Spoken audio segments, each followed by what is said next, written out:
I had a quarter pound of mushrooms in my backpack after a car accident in 2018. I was like, okay, I got to just turn my life around. Tristan Yoder is the approach coach, the king of cold approach. Over 1 million people watch him teach men how to talk to women with confidence and zero creepy vibes. But there's something most people don't know about the guy behind the viral clips. A pattern he's been running from since he was a kid. I remember standing in line at a grocery store and she turns around and starts talking to the person behind us. And I remember having a visceral reaction like, you're not supposed to do that. That fear followed him for years, and the cost wasn't what you'd expect. I lived years like this where I wasn't honest with myself, and there's still levels that I still have to ascend to. Then he discovered something that changed everything, a system that wasn't just about getting women. It was about becoming the kind of man who doesn't need permission anymore. I've had students get married, I've had students have babies, I've had students find the loves of their lives. I'm not asking you, I'm telling you. This is not an optional thing. Hey, wake up, this is it, this is happening right now. And today, he's here to share it with you. Please welcome Tristan Yoder. Tristan, thank you for being here. I'm happy, super happy to be here. It's so good to have you on the podcast. I've got so many questions I want to ask and just shoot the shit with you back and forth.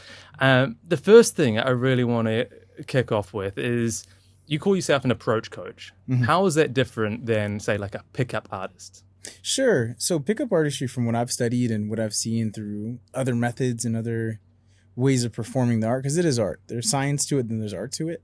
I come from a very natural approach, like the game, mystery method, all amazing pieces of literature, but there's very much of a scientific piece-by-piece structure to it, where I feel a lot of people are gravitated towards me and my content because it feels like a much more natural conversation instead of a structured conversation. And with that, you can flow much easier. So approach for me is just the ability to start a conversation with whoever, whenever, however, in whatever context. Pickup artistry is a little bit more designed for, okay, I'm going to go after a high quality woman that I'm sexually attracted to. And that's awesome. It's great. But one of the headmasters, if you want to call them in the space, Baxter, so you have pickup artistry, and then you have social artistry. You can be a social artist where it's not necessarily dependent on having sex with a woman, but it's more so dependent on creating a vibe or like an amusement park effect where everybody's happy to be around you when you walk into a room. Yeah, awesome. I really love that you bring that distinction between, like having the system and having the process. And I love structure. I love systems and processes. When it comes to human interaction and human connection and that almost intimacy, I use intimacy as another word for rapport, if you like. Like we can have intimacy together as brothers. It doesn't mean that, sexually.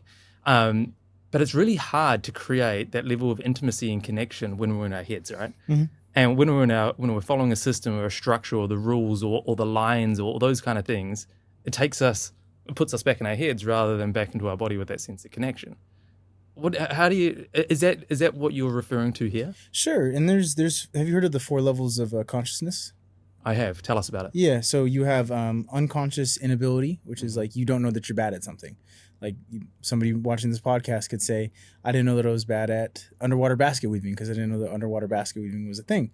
And then you go to conscious incompetence, where it's like, I know I'm bad at underwater basket weaving because I've never done it.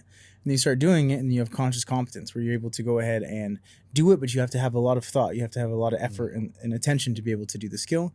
Then you have unconscious competence, where you can do it with your eyes closed, gun to your head, and be able to, say, like tying your shoes or brushing your teeth. If I told you, hey, $1 million gun to your head right now, you had to be able to tie your shoes perfectly with your eyes closed. Could you do it? Yeah. It's because you've done it 100,000 times before, with no exaggeration to that. It's like you've done it so many times that you can do it under extreme circumstances and extreme pressure. And when it comes to this thing that we do, social artistry, it's kind of similar. One of the big takeaways that I have from my program is you just need more repetitions. Mm-hmm. A lot of guys underestimate the amount of work that goes into like repetition. I tell my students, you're going to have 100 approaches that you just give to the pickup gods. Like you just sacrifice them. They're the sacrificial lamb. They don't count. You just have to pay that tuition to even feel comfortable getting to the point. Yeah. And to the point of you feeling comfortable, like being able to express yourself, being able to be yourself inside of situations, it really comes down to the ability to feel comfortable with the subject or the object at hand, be it talking to women, be it having a business conversation, a sales call, or something like that. When you have repeated repetition to the point where you feel like you can do it with your eyes closed, then you can really be yourself because you're no longer thinking about what words am I going to say, how am I going to navigate this. You can be a lot more present and alive in the moment. And I think that's what a lot of people strive for, but don't necessarily have the experience or the understanding of the need of experience to get there. I love that you're speaking to that learned experience and the practice. I think a lot of people, and myself included, I look at some of the work that you do and go, oh, you're just a natural at it. Yeah. Because you probably put in a shitload of repetitions. But where did it start for you? Have you always been this way? Is it something that you feel like you inherited from a really young age? Or was there a turning point in your life where you're like, fuck, I got to go and learn this skill? Yeah, so my mom was a social person. Okay. She passed away in 2015 and she blessed me with social ability, but it wasn't always something that I inherited. I remember standing in line at a grocery store one time, maybe like 11 years old, 10 years old, and she turns around and starts talking to the person behind us. And I remember having a visceral reaction, like, you're not supposed to do that. That is against the rules. You don't talk to strangers. Like, I know that you don't know that person. You're not supposed to do that. And now look at me, it's my entire job to be able to teach other people how to talk to people that they don't know. Yeah. But how I kind of crafted it into what it is now is I was a social person going up through high school and college. But when I graduated college in 2017, I got into a car accident. I used to be a drug dealer. So I was selling mushrooms at the time, and I had a quarter pound of mushrooms in my backpack after a car accident in 2018. And I was like, okay, I got to just turn my life around. I got to do something different. So my buddy Jordan Clark at the time, he had posted a picture of a BMW, brand new BMW. And from where we come from, that's not something that's normal. It's just Hemet, California. There's not a lot of BMWs out there, and especially not in this time frame. So I was like, whatever it is that you're doing, I'm going to do it too. He's like, hey, I'm knocking doors selling solar panels. I think you'd be really good at it. And I was like, you could be shoveling shit for all I care. Like, I'm going to do whatever it is that you do. So I took out a loan on a credit card, bought a really shitty car, like a terrible, terrible $1,200 paint chipping off, interior falling apart, radiator leaking fluid car. Started driving from Orange County to Inland Empire, which is 45 minutes an hour. Started knocking doors and trying to do that. And that allowed me to craft my own kind of system, but really allowed me to become likable by people with a directed goal in a short period of time. Because when you're out in Southern California, you're knocking on between 50 and 100 doors a day, just practicing. Some open, some close, some sell, some don't, some cancel. It's just the name of the game. It's the beast that we play. But when I got into that situation, it allowed me to craft into this idea, like, I can make people like me very quickly. So instead of going into a situation trying to, like, there's a lot of different methods. Like mystery method, you break it up into 9 parts. You have attraction 1, attraction 2, attraction 3, comfort 1, comfort 2, comfort 3, sexualization or seduction 1, seduction 2, escalation 3, seduction. And I look at that like there's so much value inside of that. But my idea is kind of like, hey, do I like myself? That's the base principle right there. Am I somebody that I enjoy to be around? If answer is yes, okay, then these other people might like me. Let me present an opportunity, do some marketing to try and like see if they like me too, give them an opportunity. If they do like it, let's do a sale. Let's be a friend. Let me, take you on a date, X, Y, and Z. So it's a lot more concise. So that helps some people. It maybe hinders more analytical thinkers. But yeah, that's kind of the origin story of Tristan Social. That's awesome, man. I didn't realize that you also sold solar. Like that's where I started. I think any of my career in sales was out knocking doors and where were you knocking at? This is way back in New Zealand, in Auckland. It was while I was in university. I needed some, just generating leads for, it was health insurance back then, and would sneak into like business complex buildings, try to get past the gatekeeper and talk to all the employees inside. If you can get inside, it was hot game because they hadn't been approached before, right? Right. And then I got into solar in Australia and made a lot of money doing that. It was awesome. But knocking doors, man, it's cold approach, right? And it's scary. Absolutely. And it's hard. Like the fear of rejection, it's right there. And I love how you speak to cold approach doesn't necessarily have to be picking up women. Oh, not at all. But at some stage, you must have made that transition from doors and selling solar to now becoming, as you put it earlier, as a womanizer of sorts. Sure. How did that transition So I recently read this book, Attached, the attachment theory and attachment styles, and it gave me a little bit more context than something that I was already doing for years before. Like when it came to meeting new people, I had an anxious attachment style. Like I wanted to become intimate and I wanted to become close to them very quickly. And that led to me having sex with maybe like 100 or 200 women. Wow. I definitely 100 before I graduated from university, and then that transformed into another 100 before I ended up moving to Mexico in 2020. But I remember I got introduced to Tom Torero, his model of day game, and it was 2017, my senior year of university. And I was like, wait, there's a science behind this. Like that was my first. I never heard of the game. I never got introduced to pickup artistry, but I got introduced to Tom Torero's day game, and I was like, wow, there's steps to this thing. Like you can go and talk to women in the daytime using step A, step B, step C. Well, this is the holy grail. This is money in a cup right here. So I started using that a little bit, and I had a little bit of, I don't know, I was already hooking up with women at the time. So to see that, it just kind of gave me a little bit extra boost. It gave me a little bit extra confidence. But when I ended up moving to Mexico, like after knocking doors, and I've knocked doors for maybe 2 years, from 2018 to 2020, and then transitioned into stock trading in 2020 when I moved to Mexico. When I lived in Mexico, I lived in an Airbnb hotspot, the villa that I was staying with the other stock traders. They had girls coming in from all over the world because Tulum was a super, super hot spot during COVID. And then I started to formulate my own kind of sequence that I would walk through. Like if they're hanging out at the pool, I'd go over like, hey, neighbors, what's going on? Neighbor, oh, you live here? And it's automatic, like they call it DHV, demonstrating high value. Oh, this guy lives here. He lives in Mexico. We're just visiting. Like, and then they look to me as the tour guide or like the local authority, if you want to call it that. And then I transition into like, oh yeah, like, hey, I trade stocks, come into the house and let me show you the computers, see all the cool stuff. And we're demonstrating high value. And then it would transition into like me giving them a hand massage, me giving them a forearm massage, and then going to the bedroom and having a full massage. And then, whatever happens after that happens. But I started to see like, okay, this is a repeatable process. Okay. And what happened was when I had confidence in that, I could start to branch out into different ways. And it's like, okay, if I can get them here, then I can get them there. But yeah, that was kind of the transition of going from knocking doors and having it be a professional thing to seeing a little bit of structure, and then having the name of the game when it comes to pickup is foot traffic. How many looks can you get? How many opportunities can you get? And I have some students that live in like Albany, New York, or rural parts of the world where there's not that much foot traffic, and it doesn't make a ton of sense because you want to have enough opportunities and looks. This is why cities like Los Angeles, Miami, Playa del Carmen, Bali, like I think Bali is one of the most amazing places in the entire world to learn pickup. Yeah. You go to Times Beach at 5:00 on any given Sunday, there's 100 people there, be it, maybe 20 cute girls. All right. Just start walking, start talking, start making eye contact, start smiling, start shaking hands. So you can start building up that repetition that you have to give to the tuition of pickup so you can actually learn the skill. Yeah.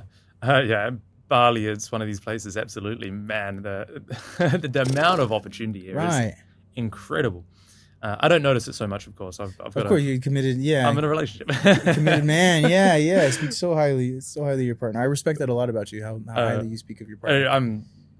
Because I've been through some of this, like not to the degree that you have. I've been through some of it, and I believe it's a natural evolution to go into a committed relationship, and it's been a wonderful journey for myself. I feel very proud of it, and still always curious. And the value in this initial approach is so important. I've referred some of my clients over to your work, by the way. Oh, nice, beautiful. So that's why I was really interested to have this conversation and to sit down and open up these bits, because not all of it I necessarily agree with. Like coming back to what you just mentioned before, as a response to that, what is it? The anxious attachment you mentioned. Yeah. So as a response to that, and the goal to go out and it sounds like just to go and get laid as much as possible.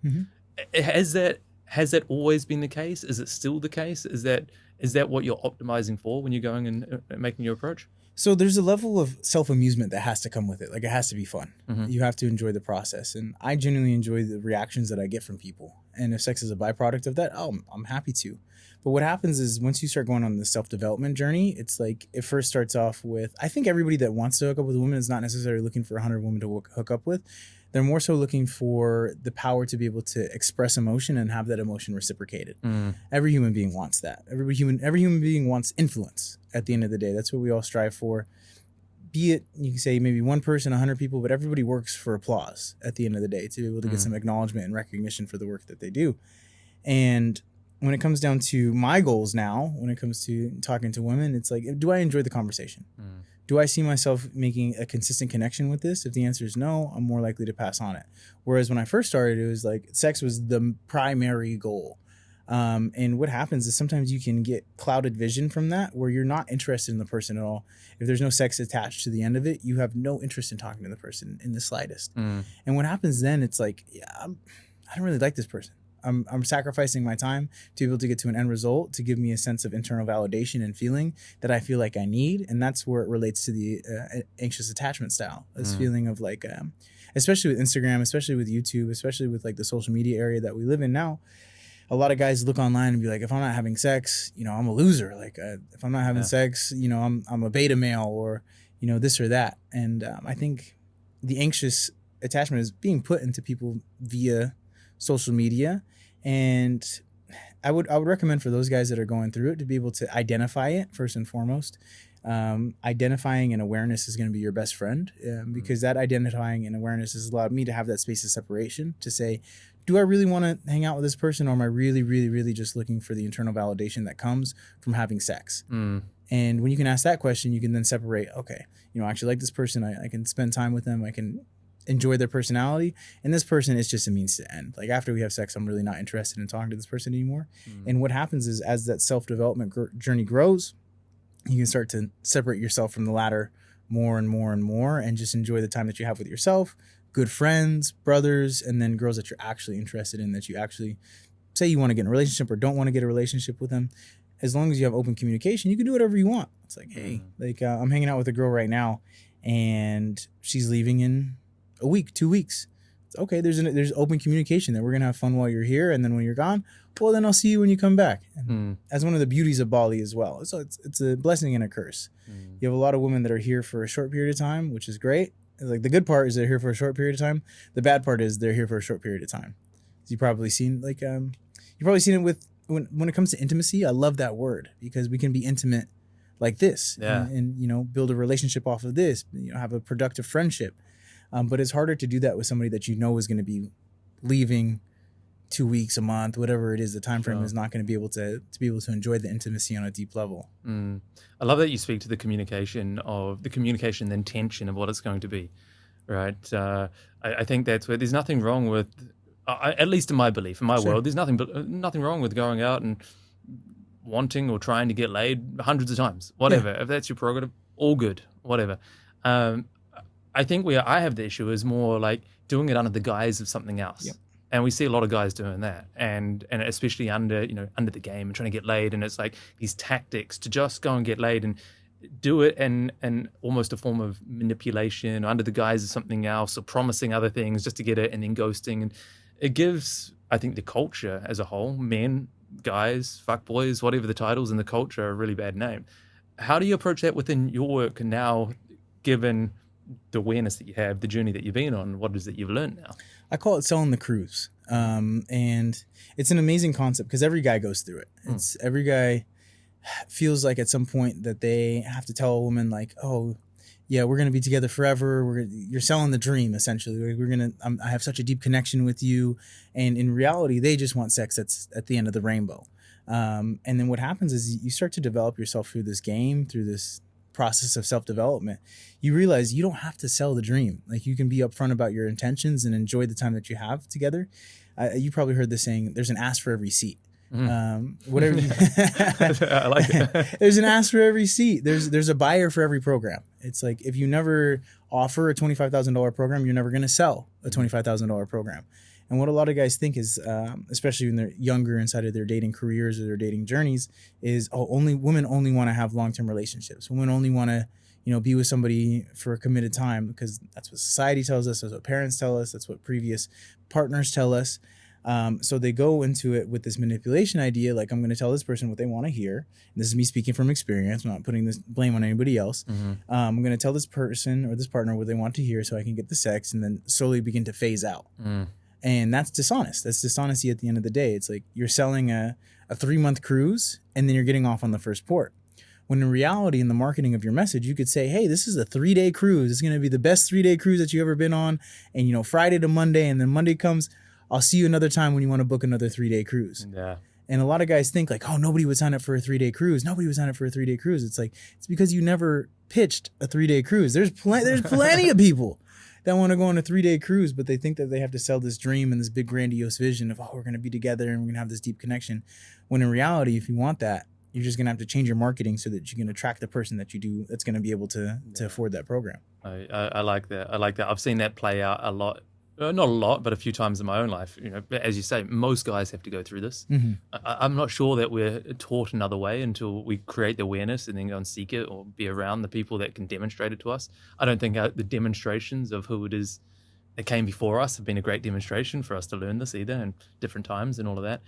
The way that played out for me, and it really opened my eyes, is this is a time back actually when Louise, my current partner, I met her. She was great, but I was also dating another girl at the same time. And I'm not one to date multiple women at the same time if I really care about them. Sure, I've had times where I'm like, I don't really care, probably falling into the old category that we spoke about. But like, I was so scared to go and just say to them both, hey, I'm like seeing someone else at the moment. I can't make a choice between you. You're both really important. But I was so scared to say that. There was a time in my life that I wasn't totally honest up front, and that cast a shadow over an entire relationship for 2 years and ultimately broke the relationship. And I made a promise to myself at that stage that I have to be honest 100%. And honest with myself more than someone else, honest with myself. So honest with myself would be saying my intentions are clear. And so back when they both came back to Bali at the same time. I was like, I got to bring this honesty so I can have feel like I've got a clear conscience and bring it in. And so I went on a date with the first one, and I told her, and she was disappointed. But we spoke about it, and she was okay with it. Walking back, and she turns to me. I remember this moment. She turns to me and she goes, Daniel, it's really fucking sexy to have a guy just speak the truth. And it was like suddenly her attraction for me just went through the roof. I think it really created the sense of trust that I wasn't full of shit. She goes, this is rare for a guy just to speak the truth and what's going on. And I was like, wow. It turned out, the next day I went and spoke with Louisa. She didn't have the same kind of coolness and dating multiple women. And it forced me into making a decision that I needed to make anyway, but I was too scared to make, which was a committed relationship. And now 3.5 years later, here we are together. Congratulations. Yeah, thank you, man. And so it was having that conversation that gave me so much. I'm curious from your point of view, and from what you've seen and who you work with, and maybe from your own journey, when you don't have that same level of integrity to speak that truth, what happens inside, guys? Like, what's the downside of that? What's the internal cost?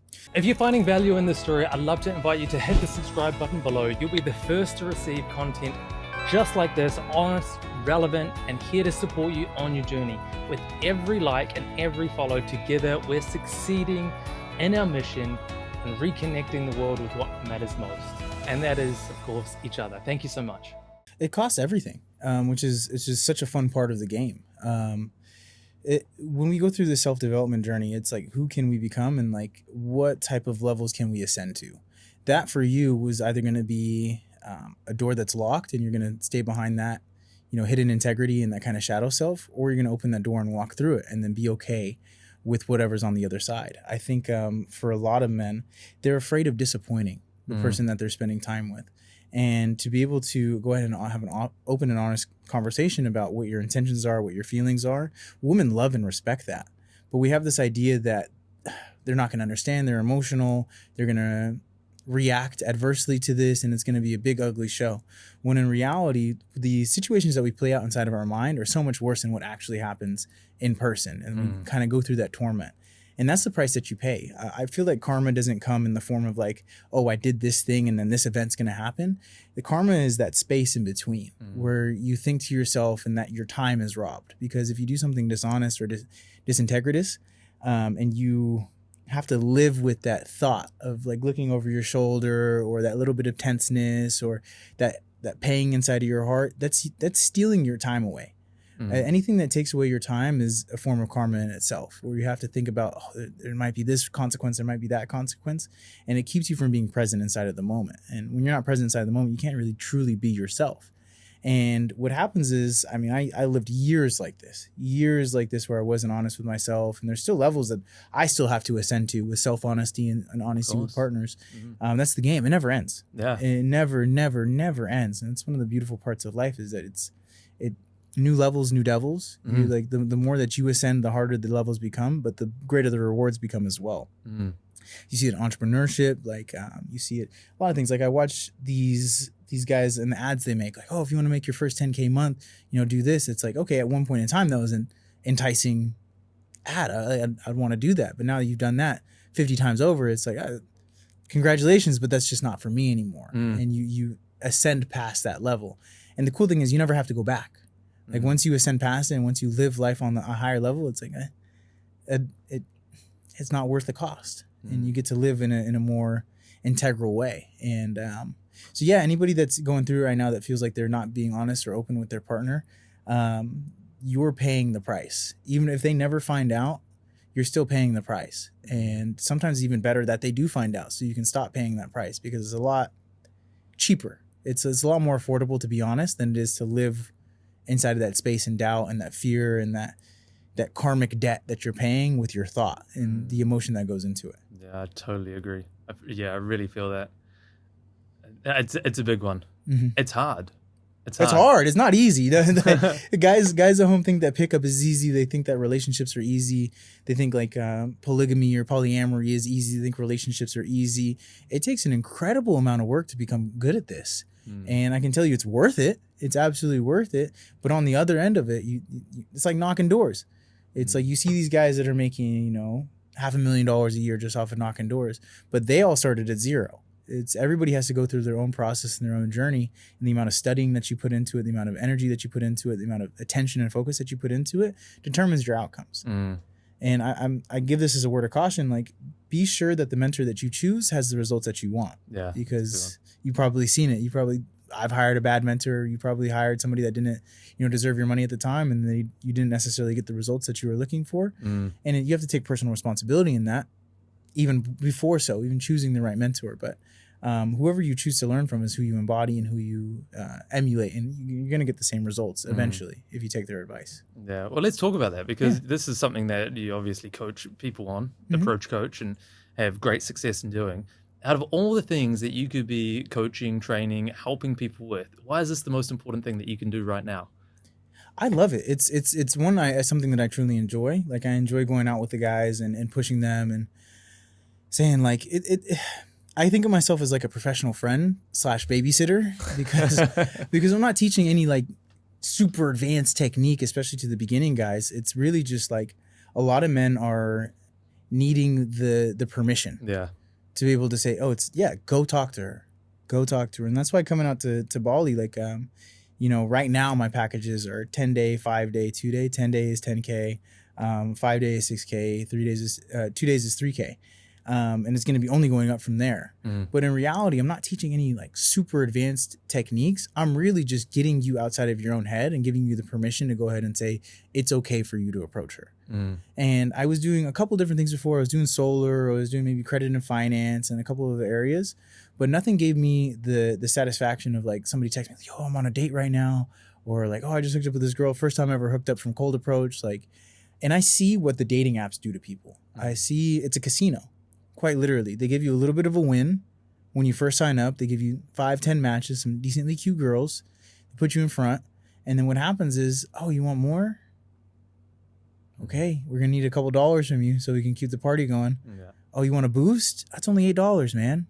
Oh, super boost is $15. It's a better deal. Like, you get a super boost. It's 24 hours, and then before you know it, your time, your energy, your emotion is going into this thing that if the apps took you off tomorrow, if they shadow banned you, the algorithm changes, you get nothing to show for it. It's kind of like it's like building a house in Roblox or like Fortnite or like something like that. If they ban you from the servers, you have nothing to show for it. Whereas cold approach and the ability to connect with people in a social sense, it's way deeper than just romantic relationships, because we all have come across situations where we should have said something, we could have said something, we could have had a conversation, we could have pitched an idea, we could have talked to an investor, like something where we could have expressed energy and then hopefully had it reciprocated, but we didn't pull the trigger because of fear of failure, fear of rejection, fear of judgment, fear of X, Y, and Z.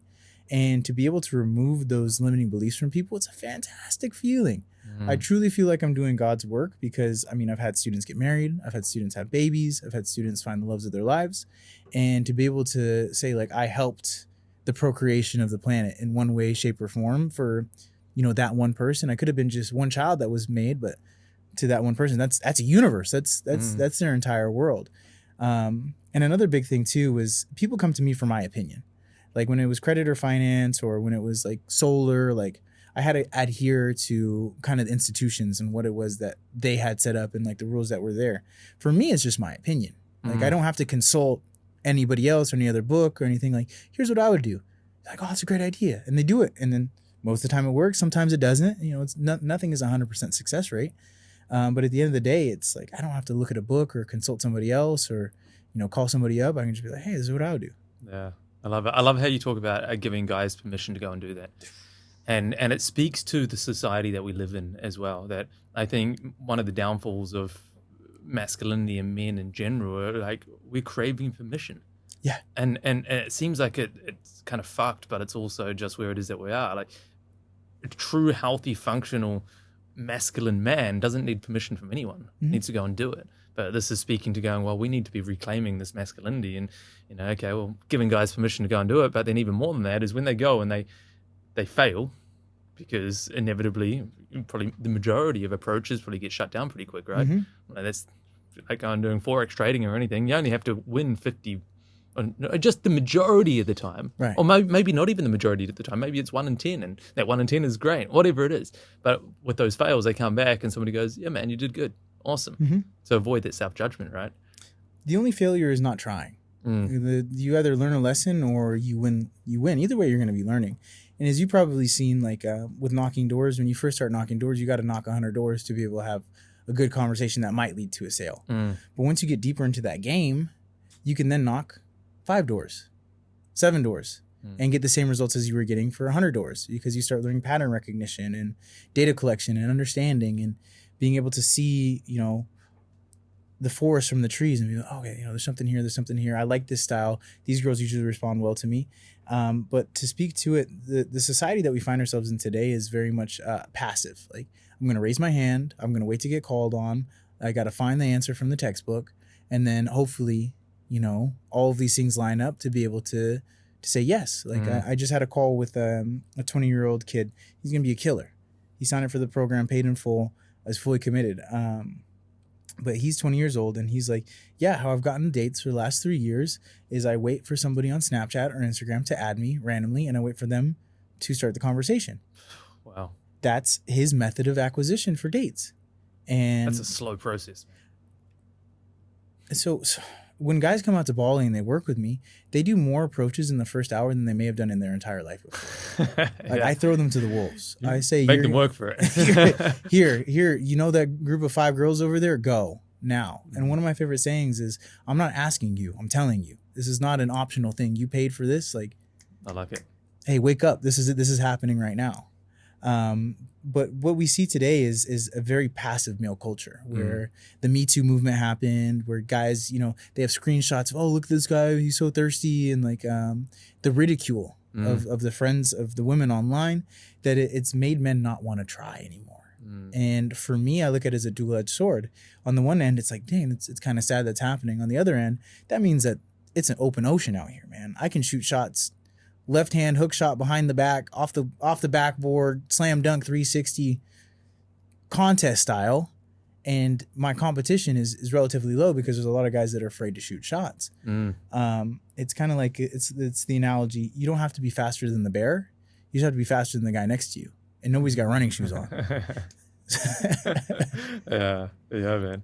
So it's making me want to go and like go out and do more of it. I'm like, fuck, I've been a little bitch. I probably can do more. My excuse is, well, I've got a girlfriend. Why should I be approaching women? Probably shouldn't be doing that. But like, I've seen you firsthand that you don't just approach pretty women.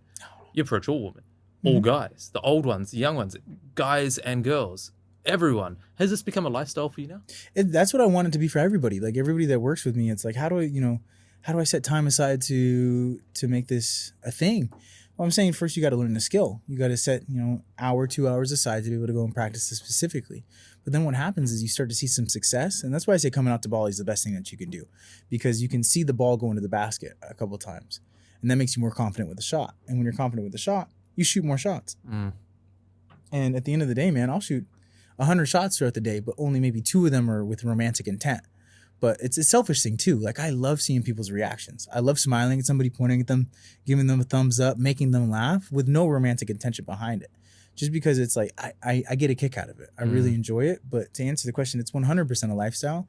And I'll live this until I'm dead. I really enjoy it. I enjoy seeing people's reaction to me. And I think everybody does. I think a lot of people enjoy the social aspect of it, but they haven't been given the permission and they haven't seen success firsthand. So it makes them really nervous and apprehensive to do so. But I ask everybody this question, like how much more would your business grow if you could just talk to anybody and be able to say, hey, I got this thing. Oh, you don't want it? No worries. But I just so you know, I have it. And it's like, I have it. I broke it up into 5 different parts. You have your offer. When it comes to social interactions, when it comes to dating, we are the offer. When it comes to business, you have a podcast, you have carpet cleaning services, detailing, pumpkin pie. Like whatever your offer is, you have to know your offer and you have to really like your offer. Because you probably experienced, like the deeper you get into solar, it's like maybe this isn't a great deal, or like they're not paying that much in electricity right now, and really prevents you from like selling it with your heart. It's like, fuck, like I want to make money, but it's also like maybe this isn't the best thing for the person. So you have to like your offer and you have to think it's a really good idea. Like I ask everybody this question. Would you ever hesitate to give a sick child medicine? No. Why not? Because the sick child needs medicine. Like, because I can. If I've got the medicine and I need to save it, Absolutely. I'll help it. So what if that child says, no, I don't want the medicine? Or what if they, don't make eye contact with you, or they're not warm to you, or like they fight against it? Would you still hesitate? Not if I believe that's what it is that they need, or that's absolutely what it is that they needed. That's the key word, belief. So what I truly believe is that when somebody has a conversation with me or they have an interaction with me, they walk out of it better. Because if you watch all my videos, nobody ever frowns in my videos. Even the videos where the girls reject me flat out, they're still smiling at the end of it. Because I have a true, genuine belief that if somebody interacts with me, they're going to be happier throughout the day because of it. And when you have that belief, it makes it so much easier to give your offer to everybody. But it's kind of like $100 million offers. You have to have an offer and you have to actually like it and you have to think that it's good before you ever pitch it to anybody. It's like, why am I not making money with my business? It's like, what are you selling? I'm kind of selling this. I'm kind of selling that. There's no kind of motherfucker. Like, what is it? What is it clearly that you're selling? And is it actually helping the person? Yeah. And is that at a good price point that you can make a profit off of it? Like, these are all these questions that don't get asked, but people say, oh, I have a marketing agency. I help people with, digital products. What digital products? Digital products. What is it that you actually do? Yeah. You don't know your offer. And a lot of guys don't know what their offer is. They don't know what it is that they're offering. I'm offering a smile. I got this government issue bag of smiles, and I can't use them for myself. I got to give them out to everybody. And if they want them, great. If they don't, hey, no worries. Katu and Wayon down the street, they'll take it. Like they'll take a smile. One of the reasons I love living in Indonesia, because everybody smiles. Everybody's happy here. They're much more receptive. As you saw on the motorcycle tour yesterday, like these people that we just drove past speak no English. Some of them probably don't even speak Bahasa. They probably just only speak Balinese. You're like, hey, hi, what's going on? Oh, hello. It's so heavy. Yeah. It's so happy. So it all starts with the offer. After you have the offer, then you go over to lead generation. Who do you like? Who do you want to sell to? What do they look like? What do they sound like? What's their psychographic? How old are they? Where can you find them?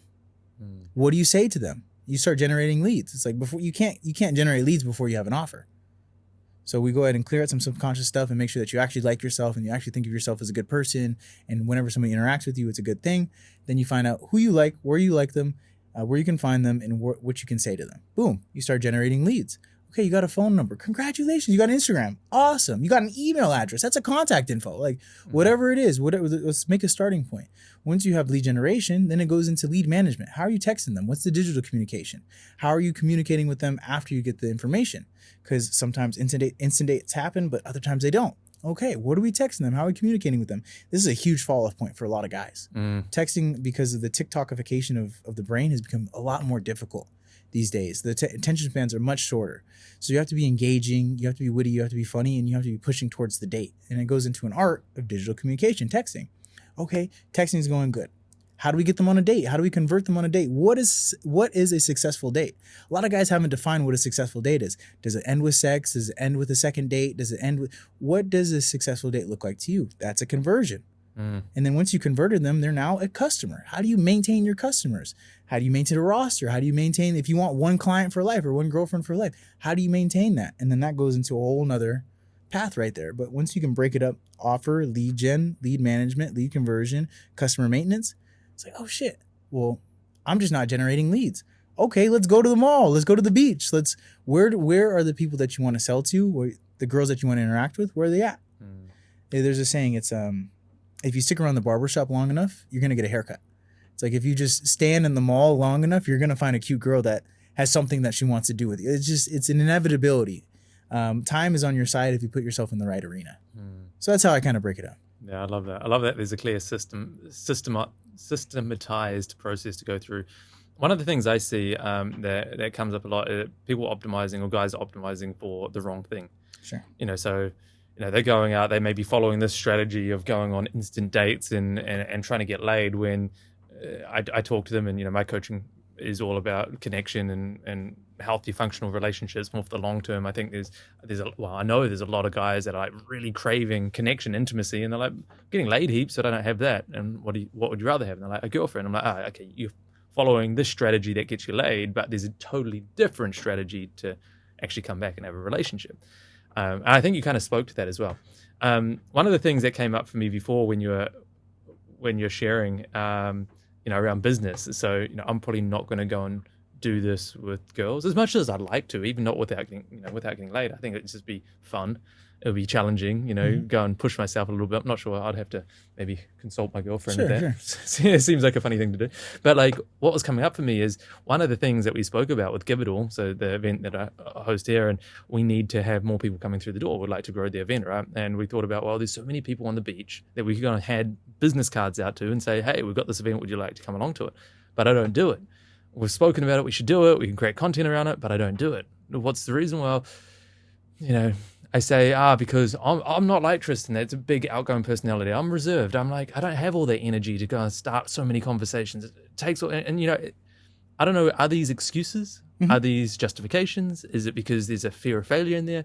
Do you hear this come up, from people going, but I'm not like you. I'm different.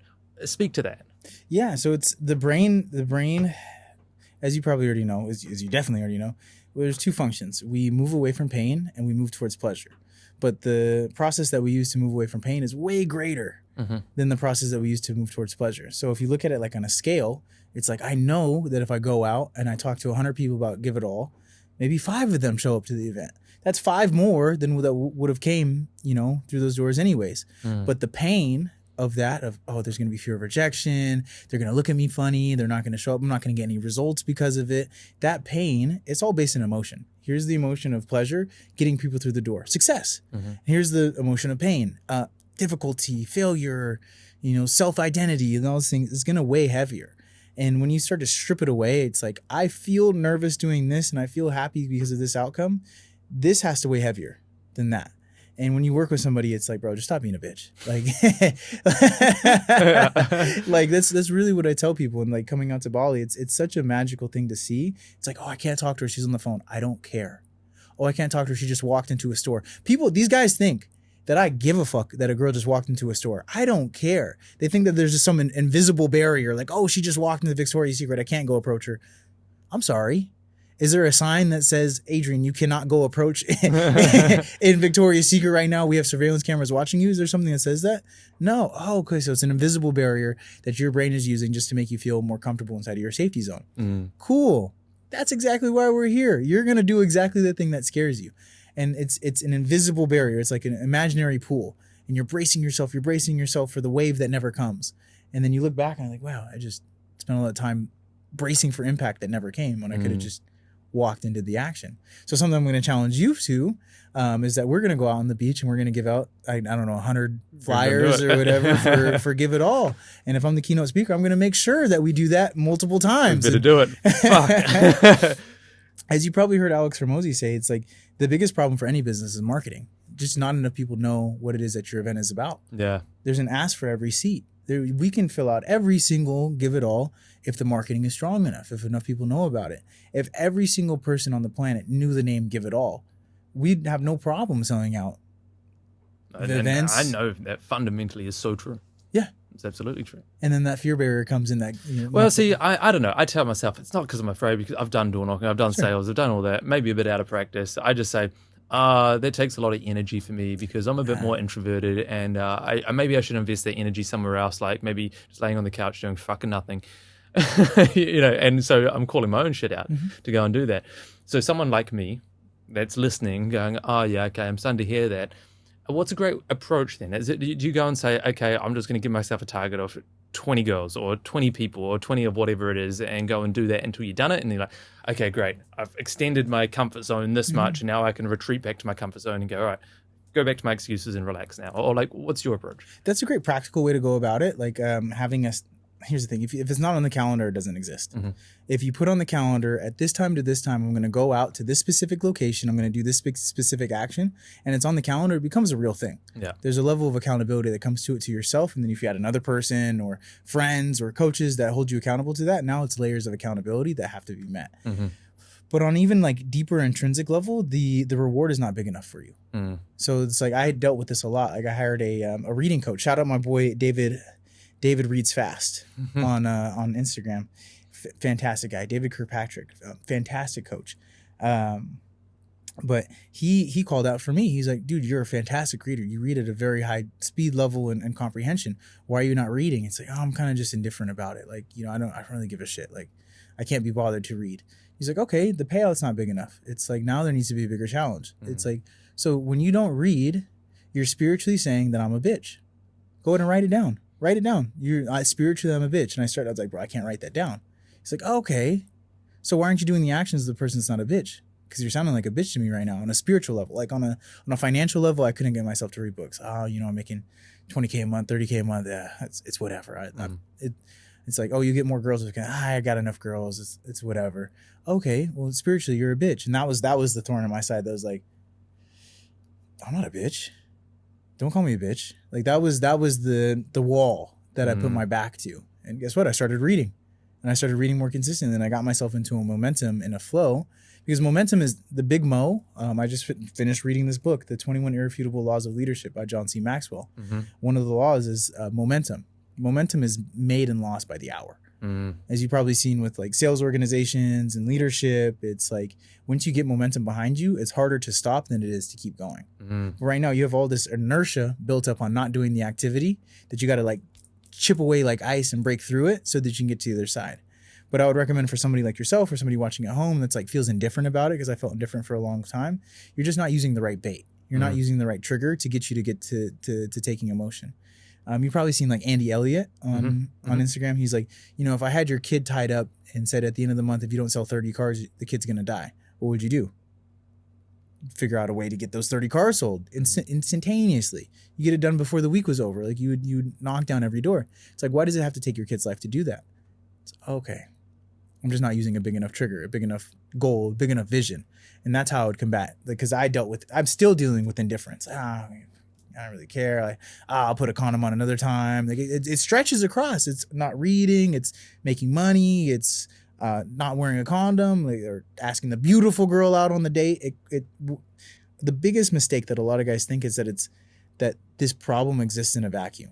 It's like, oh, I'm not going to approach, but I'm successful in other areas of life.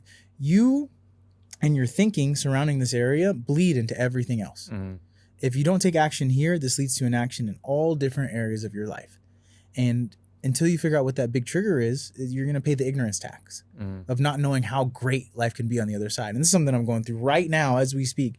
Like me reading books and reading Attached. Like I had Attached sitting in my book bag for the last 3-6 months. And I started reading through. I'm like, dude, like this helps me so much. And my level of intimacy, my connection with people and responding to people and like all these problems that I had for so long. Okay. I paid the ignorant tax for 30 years. Now I can start to relieve that tax with the information that I gained from reading, but I needed that big trigger. So I would ask you, or I'd ask, other people at home, what's the even bigger trigger that you're using right now? Because indifference can only exist if you're comfortable with the results that you're getting. No, I love that. Thank you so much for explaining it that way. I feel the fire within me. I want to go, well, we're going to be traveling this week, but I want to come back for the next Give It All. We're going to go and talk to a lot of people.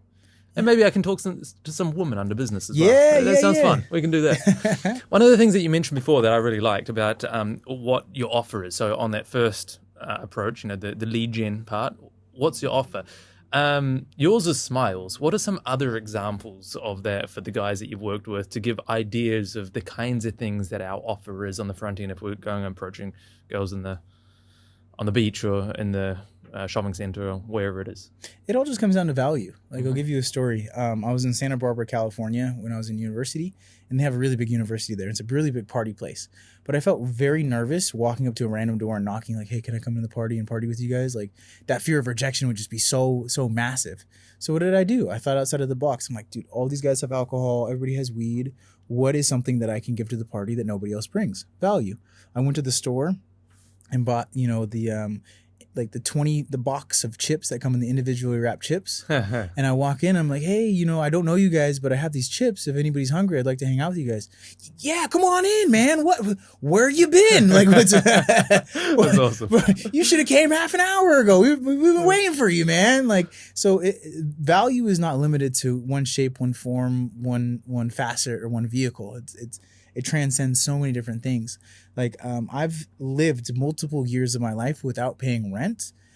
Here in Bali being one of them, I lived a year without paying rent. I lived in Tulum a year without paying rent. I lived in San Diego for about a year without paying rent, just because I provided value to the mentors that I was living with. And be it holding a camera or going to the gym with them, or, using social skills as a lever to be able to help this guy out or do this or do that. Value it's just what value you're bringing to them. Somebody genuinely listening to you, that's value. A compliment, that's value. Connection, that's value. Eye contact, that's value.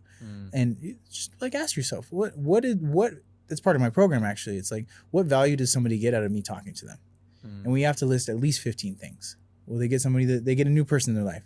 They get a compliment. They get to feel good about the dress that they're wearing. They get this, and this. Because if you don't have that list, then it's just sometimes you'll feel it. Sometimes you'll be in state and you'll give it without thinking. Other times it's just going to be like, absolutely not. I'm not going to approach because I don't feel like I have any value to give. And I think fundamentally, everybody's a good person. I think everybody thinks of themselves as a good person. So if you think that you're a good person and good people don't approach because they're going to bother the person, then that's going to be an identity shift or an identity split that prevents you from actually approaching the person. So yeah, it could be like, I did the same story with another party. I went to get, 2 $5 Little Caesars pizzas. Walk into there. Oh my God, Tristan, you got to come to every party, man. Like, come on in. So it's just asking yourself, what value do you give? And then once you feel comfortable in that value, then you can start giving it more and more and more. And just like business, some people like Coke, some people like Pepsi, some people fucking hate soda. Okay, some will, some won't. So what? Who's next? Yeah. I love that. One of the things that that's such a handy point to understand and know. Like I know the concept around giving value, but not necessarily in that piece of attraction or that initial piece. As you're speaking, I was just reflecting on the value that I have come to learn that I give is conversation. People always go, "Oh wow, you bring an incredible depth to conversation. You know how to really bring the expression to that, telling the stories and the things." And when I go and visit my partner's family, they speak Bulgarian and they don't speak any English. And I realize how uncomfortable I feel when I'm there because, like they don't need any money. They take care of all the food. They take care of all the housing. They take care of everything. And I'm sitting there going, the piece of value that I bring is conversation. I can't even bring that. I'm sitting there feeling like fucking useless. It feels so uncomfortable. But and then the flip side of that is when you know what the value is, come and bring it and deliver upon it. So I really love that point. Thank you for sharing that. Yeah, absolutely. And one thing that I would add is like, there's value in teaching. Like I think you and I, as we get older in age, when somebody genuinely wants to learn and they genuinely go through the hoops and the bounds to be able to like listen attentively, we're more likely to give our resources, our time, or energy to that person because it's like you feel that level of importance. So anybody in a similar situation to you, I would encourage you, like, hey, teach me Bulgarian. Like, I want to learn what's the name of this, and then if you could do it in a fun way, figure out how to provide that value. You being a student is a value to a teacher. Like, there is no teacher without a student. It's it's one and the same. Yeah. The student can always exist, but without it, there is no teacher. So yeah, awesome. Thank you for the thank you. Yeah, no, I love it. I really love it. I really want to ask you this question. You've obviously done probably millions of approaches by now. Could you ever thousands? Yeah, thousands? For sure. Yeah. Could you ever calculate it? No. So well, it depends what you qualify as an approach. Like, is there a romantic intent behind it, or is it just making a conversation? Yeah, which I saw you probably do about 20 of those yesterday. Yeah, right. With everyone. So like, it could even be like smaller than that. Like, I think one of my superpowers is that I'm able to acknowledge people's existence. Yeah, that's a big one. Anywhere that I go, I can be like, hey, just like eye contact. I'll even do this. Like, I see somebody looking at me, I'll be like, I'm watching you, and like that's an interaction. Yeah. So if we're talking about those types of interactions, that's probably in like the 50,000, 100,000 range, somewhere around there. Awesome. And it's kind of hard to like contemplate that number, because if you think about like 1,000 of anything, it's hard to like visualize that, let alone 10,000, let alone 100,000. But when it comes, it's really hard to say that number. But once it becomes ingrained inside of you, I would never go back to being shy. I would never go back, because there's no advantage to it. Like if you think about it, and this is something that I learned from the mystery method, attraction comes down to two things when it comes to a sexual marketplace value. It comes into survivability and reproduction. So survivability, it's like, okay, we have a house. Reproduction is we have a mansion. It's like we have access to the resources that make us survivability on a thriving level. And when you can start to play that game, it's like, okay, survivability, I talk to only the people that I need to be able to be able to get to the next day, to the next week, to the next month. And then when it comes to reproduction, like reproduction value, think about it like this. If I have a wife and then I pass away one day, but I'm friends with everybody in the neighborhood, the likelihood of her and my offspring, seeing the next day, seeing the next week because of the memory of me, exponentially skyrockets versus nobody knowing who I am. So there's a very big power in being popular. So sometimes we say popular people are overrated and whatnot. It's like, no, there's a serious intrinsic value to having people like you, remember your name, know who you are, and have a warm affinity to you, because that the value that I give you in this lifetime transcends my lifetime into the value that you would give my wife because of the memory of me, just on a level of straight biology. Yeah, I love that.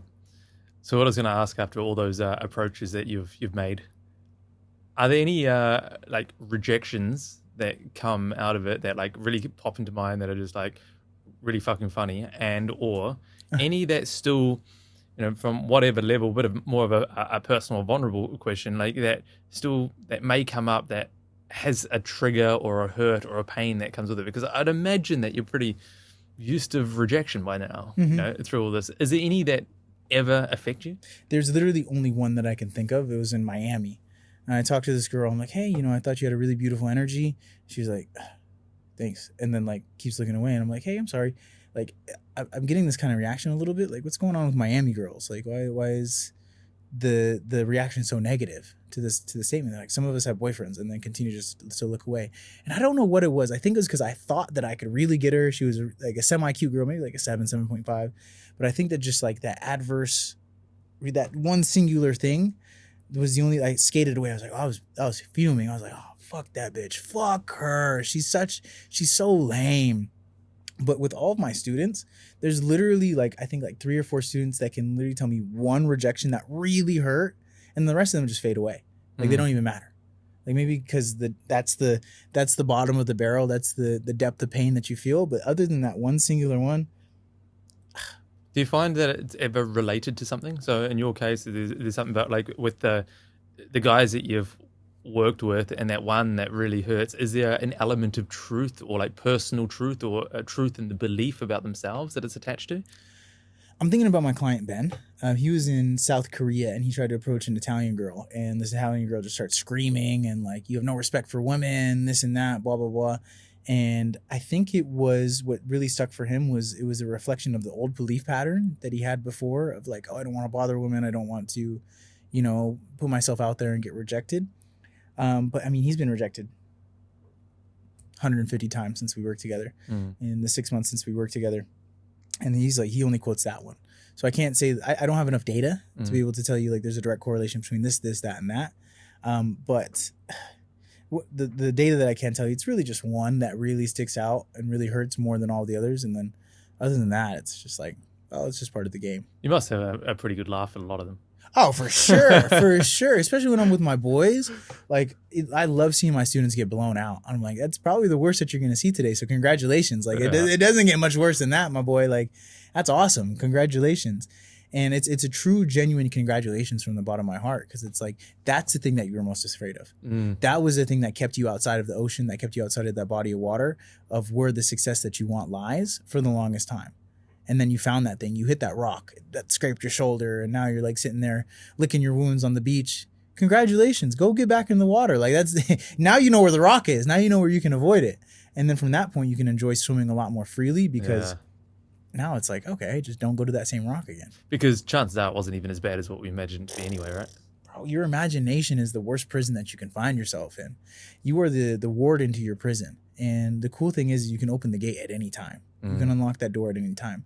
But the social conditioning that we find ourselves in tells us, oh, we got to stay safe. We got to stay, we're going to tiptoe through life and then get out on the other side dead. Like, we don't get out alive. This is not a game that you win with life. It's rent is due every single day.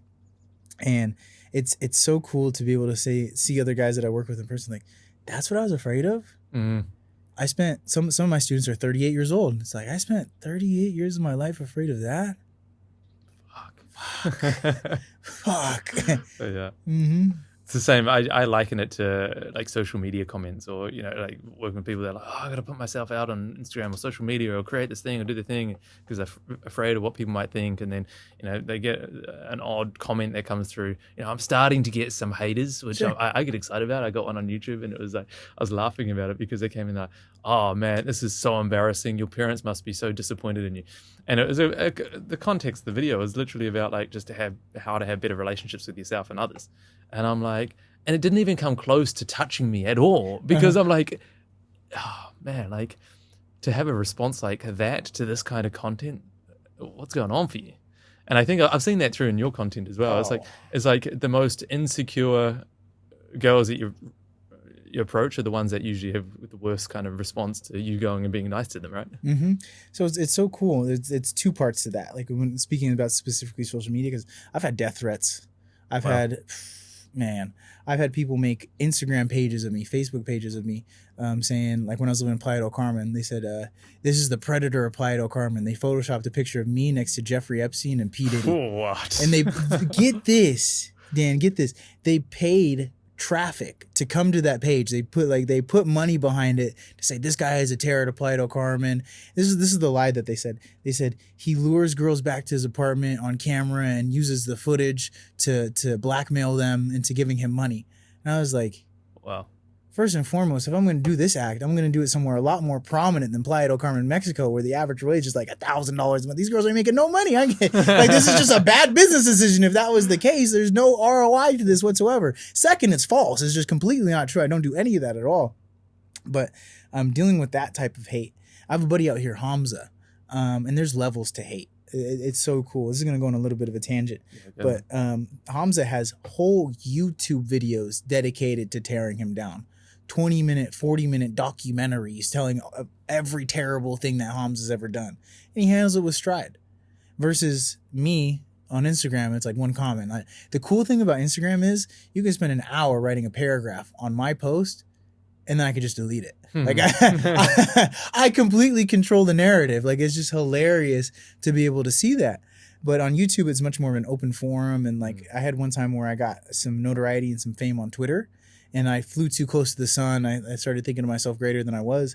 And then Twitter hate is Instagram hate. That's junior varsity at a D4 school. Like a complete, like it's jokes compared to because on Twitter you can't control the narrative. It's open forum. It's kind of like town hall, and everybody's making posts and they have rooms where they're talking about you. It's like this is professional hating right here. This is NBA level hating.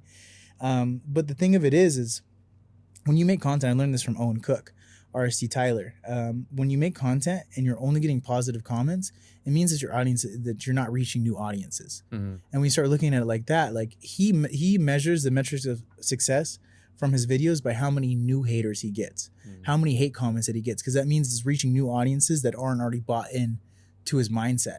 And he gets excited about it. He genuinely gets happy when haters come across like, oh, the algorithm is working in our favor.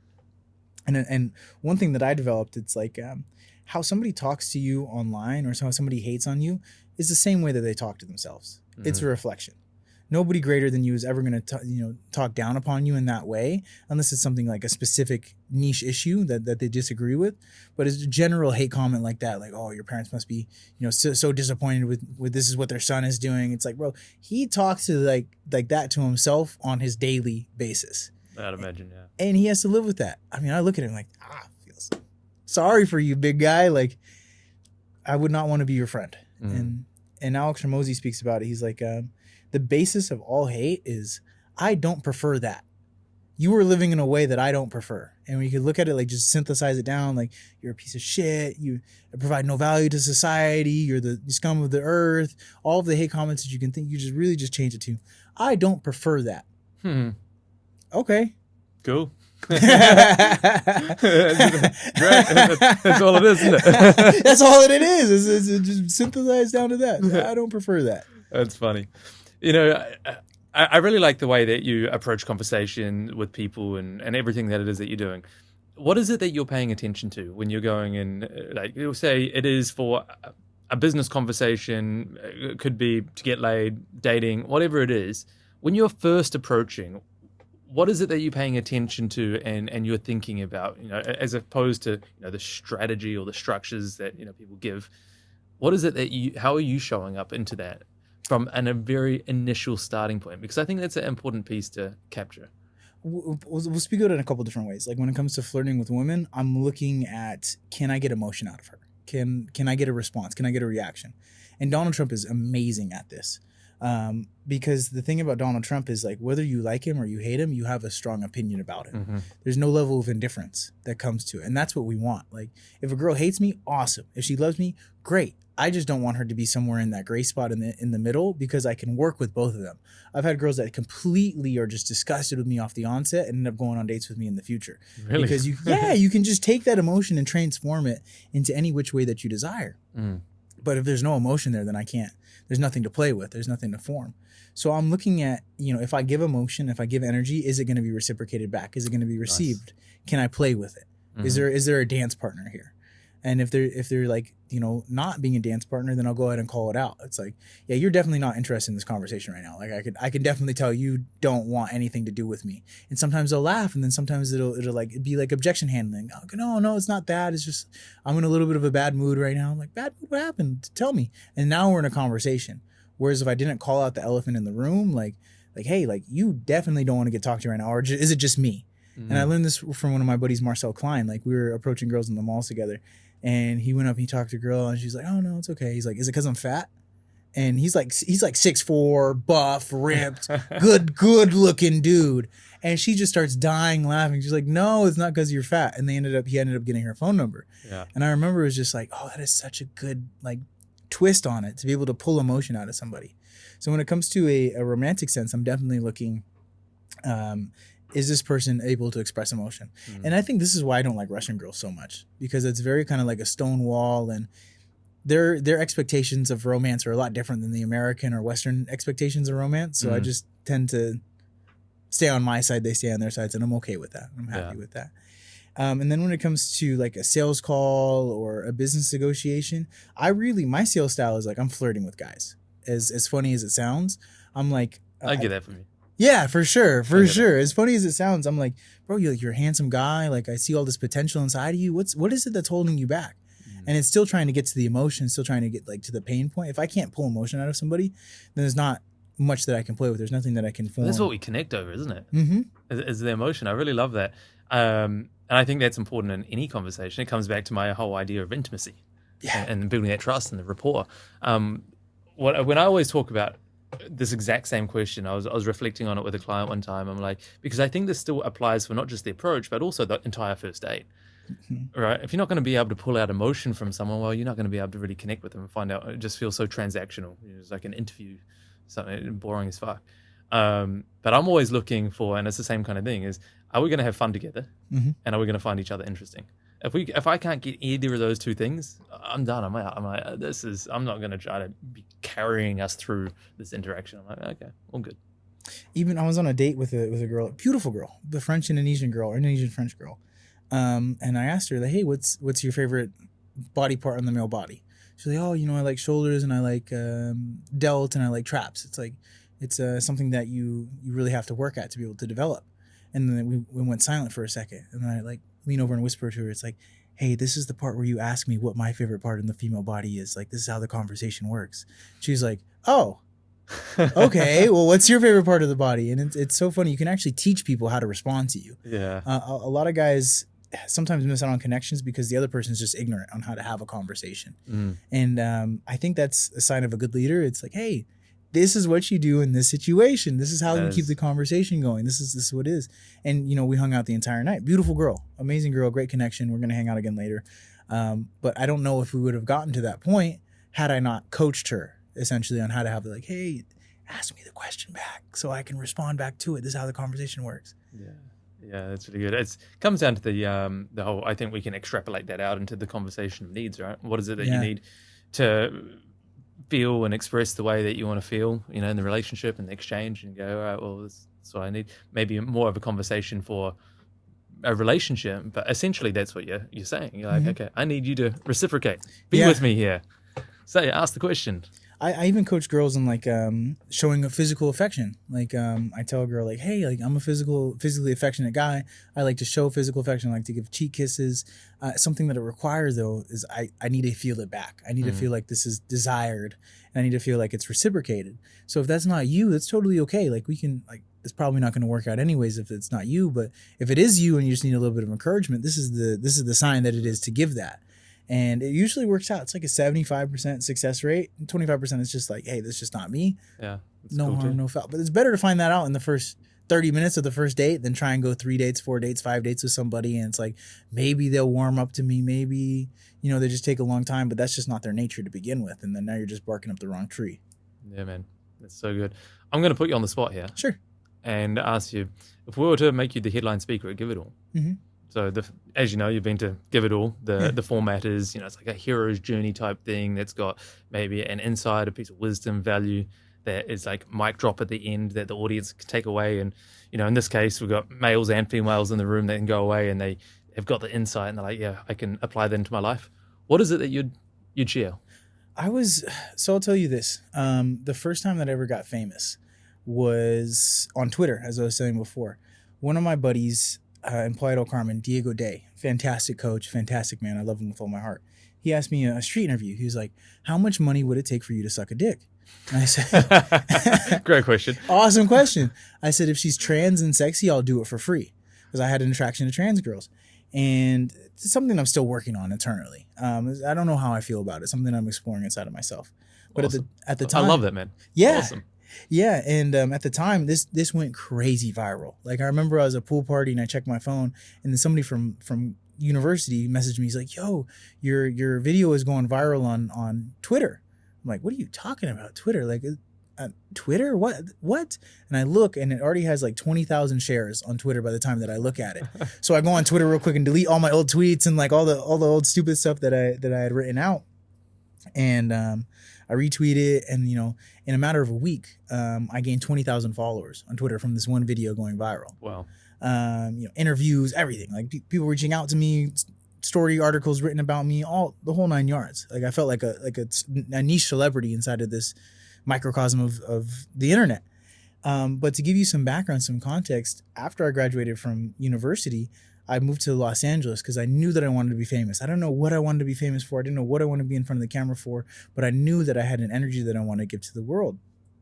And one thing for me that I self-sabotaged myself with was I don't want to get famous and have this secret that I like trans women out into the world. I feel like that would just be the biggest thing that would just shatter me. Like it's so attached to masculine identity, and you're not supposed to be gay. Is it gay? All of the things, all the doubts that go into my mind. And then you fast forward 5 years down the line, 6 years down the line, the thing that prevented me from going famous, the thing that I self-sabotaged myself with for the longest time, was the thing that rocketed me into the success that I was searching for the entire time. So we all have things that we're holding ourselves back with, that we're not addressing, that we're not searching for, that we're not being honest with ourselves with, that if we're able to go ahead and share it to the world, that's the authenticity that the world is looking for. It's man, I'm so glad I asked that question. That's epic. Can we make that happen? Yeah, absolutely. I bet that you're going to tell that story in a really fucking funny way too. Absolutely. I can imagine there's so much that will come from that, man. I can't wait. Let's do that, man. I'm down. Put it there. Awesome. Before we wrap up today, this is the Reconnect You podcast. It's all about reconnecting with ourselves so we can reconnect with others. We can have the relationships that it is that we want, whether it is dating, in the simple sense, or whether it is longer term relationships, or through business and business relationships and friendships, all of it. And then through that, we can experience more of the life that it is that we want in the external, rather than going out there. It's about starting within and then going out there and building through that. With that in mind, is there anything else that you'd love to add to this conversation that we haven't covered already that's at the front of mind that you're like, oh yeah, that would be a really great addition to what it is that we're talking about? I think I learned this in the book of Ecclesiastes. Like I was in rehab after I got in the car accident with the mushrooms and all that thing happened. They sent me to Quarter Point rehab to drop it from a felony to a misdemeanor. And one of my homework assignments was to read the book of Ecclesiastes. And it spoke about all pleasures of the world have already been experienced. Like we cannot fathom what 200 years is like. Like, how old are you, Dan? 37. Yeah, I just turned 30. I can't fathom what 60 years feels like. That's double my lifetime. I can't fathom what 100 years feels like. It's just incomprehensible to me to think like, okay, that's 3x what I've already lived, let alone 1,000, let alone 2,000, let alone 10,000, let alone 1,000,000 years. It's incomprehensible. And when Ecclesiastes was talking to God, God was saying all pleasures of the earth have been experienced already. The only thing that it can be explored is the pleasure of connection with God. And the way that I take it is like, we as human beings think that we are so unique and the problems that we have are so particular to us in one way or another. And I can tell you this right now, the answers are out there. There's a book written on the problem that you're having right now that if you do the searching for and you do the reading for and do the homework necessary to go ahead and complete the assignment, you will get the outcome that you're looking for. You will solve the problem. But human arrogance makes us believe that the answer is not out there. This is a problem that's specific to us. And, we're going to have to deal with this in silence. And the combination of Ecclesiastes, the combination of reading books, and the combination of a good men's group where you can go ahead and be vulnerable and hear, share, and then hear other people having and sharing in that same pain that you have is completely life-changing. This is something that I wish I'd found at 20 instead of, I think I started doing men's groups at like 26, 27, around that age range right there. But yeah, that's the piece that I would end with. It's like the answers are out there. Awesome. I love that. I think the addition on that is really wanting to seek the truth, our personal truth. And I say this in nearly every conversation I have. I think it's the hardest thing that we can do as human beings, to go and face untold truths and lies that we hold within ourselves and actually be vulnerable enough to admit it and bring it to the world.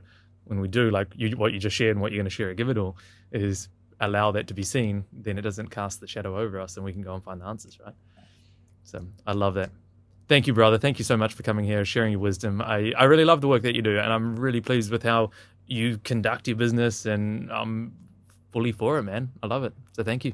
Thank you for the intimate connection. Thank you for sharing intimacy in the space and providing a fantastic platform. So. I love it. Cheers, brother.